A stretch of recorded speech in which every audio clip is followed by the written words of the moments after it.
Hello friends, welcome back to mixture Botlam channel. నేను మీ లోకేష్ని. ముందుగా మన ఛానల్కి ఎవరైనా కొత్తగా వచ్చి ఉంటే వెంటనే movie reviews, web series review and movie sessions కోసం మన ఛానల్ వచ్చి సబ్స్క్రైబ్ చేయండి. ఈ రోజు మూవీ రివ్యూ వచ్చేసి జియో సినిమాలో తెలుగులో రిలీజ్ అయిన blackout, starring Vikrant Massey, Mouni Roy and Ruhani Sharma. ఈ మూవీ చూసాక నా ఒపీనియన్ వచ్చేసి జస్ట్ బాగుంది అండ్ బిలో యావరేజ్ అనొచ్చు ఓవరాల్ గా.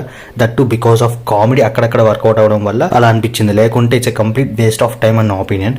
మూవీ జానర్ వచ్చేసి comedy crime thriller and Pune సిటీలోని ఒక రోజు వైట్ బ్లాక్అవుట్ కాన్సెప్ట్ తో అండ్ మూవీ స్టార్ట్ అవడం కూడా ఒక హీస్ తో స్టార్ట్ అవడం ఇక్కడ అంతా బాగా మంచిగా అనిపిస్తుంది. But later part of the movie is completely different story of a common man and overall గా తన లైఫ్ లో జరిగిన సెట్ ఆఫ్ ఈవెంట్స్ బేస్డ్ అనమాట.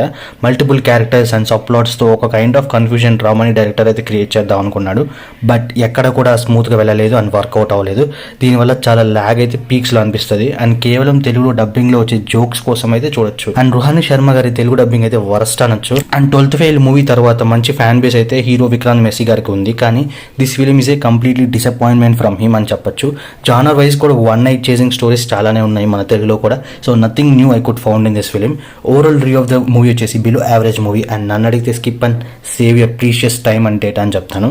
ఒకవేళ మీరు కూడా బై మిస్టేక్ మూవీ చూస్తే మీకు ఏమనిపించిందో please do comment and thank you for watching.